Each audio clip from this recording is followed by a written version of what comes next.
So it has nothing to do with the alignment. Eh kung magbago yan, the alignment is different again tomorrow.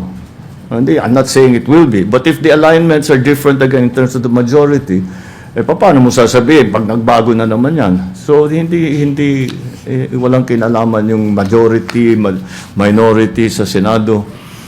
Ito ang dahil sa resulta ng mga investigasyon ng Blue Ribbon Committee at ang iba't ibang ahensya ng pamahalaan. Sir, after the gun-related incident in the Senate, and then there's the walkout of the minority bloc and the alleged another Senate coup, as the President and former member of the upper chamber, how concerning is this, sir? Very. I watched with horror that this is the Senate, that the Senate has become this. I look at my other fellow senators. Madalas kaming nagtitinginan ni E.S. Ralph. Ganyan ba tayo nung senador tayo? Meron ba tayong ganyan na ginagawa? Hindi tayo ganyan. Paano nangyari? Yung Senado hindi na kagaya nung panahon natin. Dahil nagpe-personalan na eh. Naging personal, ang babaw na ng usapan. Dahil ang kwento ko nga, yun na nga kwento namin. Meron mga senador na pagka meron kami pinag-uusapan na sa trabaho, hindi kami nag-agree talaga. At saka tatayo, mag-interpolate, at saka yung interpolation talagang mabigat, at saka well-studied and no-holds-barred interpolation. Pero after pag-upo namin, magkakape naman kami, kakain kami ng magkasabay. Hindi personal. It's about work. It's not about personalities. Nagbago eh. Tapos, narating pa tayo sa putukan. Tapos, fake pala yung putukan. Tapos, hindi ko maintindihan. Walang nangyayaring kagaya niyan nung panahon ko sa Senado.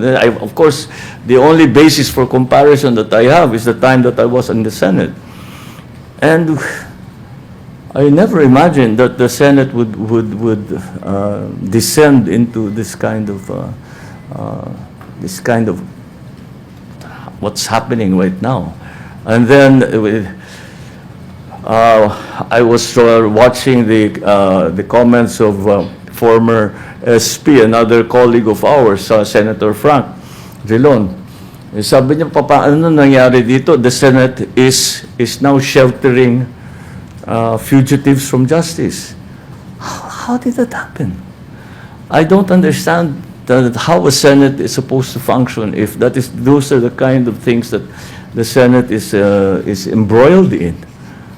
I hope they figure it out soon. I really do. Thank you, Mr. President. The next question. You have a follow-up question? Yes, sir. Just one quick follow-up. Kasi, sir, there are also concerns na because of the series of cases filed to some of the senators that are part of the majority bloc, well, including Senator Amy, she said that, well, maybe the majority 13 is being targeted. Are they? Is being? Targeted. So, Look. are they targeted?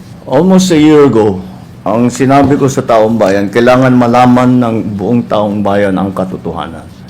At nung kami ay pinag-aaralan ng Ombudsman, ng Department of Justice, lahat ng mga aligasyon na dumating dahil sa flood control, maraming nagsasabi, bakit wala pang nangyayari? Bakit wala pang nangyayari? Bakit ang tagal ninyo?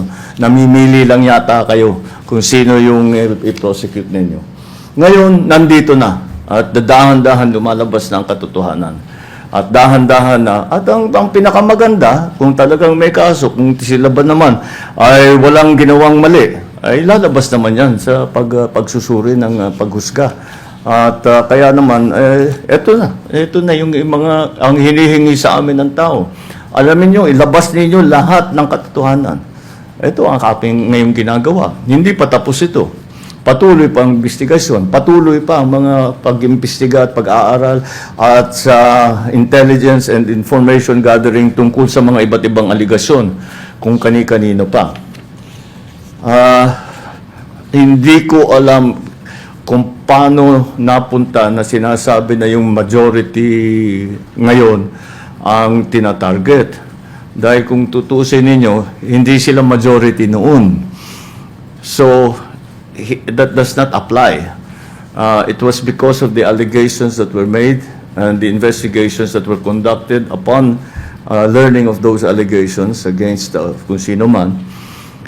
And kung ano man ang naging alignment sa Senado, walang kinalaman yun. Ito pa rin ang mga tao na lumabas ang mga pangalan doon sa, kung titignan ninyo, ano ang, kung saan pinagbabasihan lahat itong mga ito, ay doon sa testimonya sa Blue Ribbon Committee.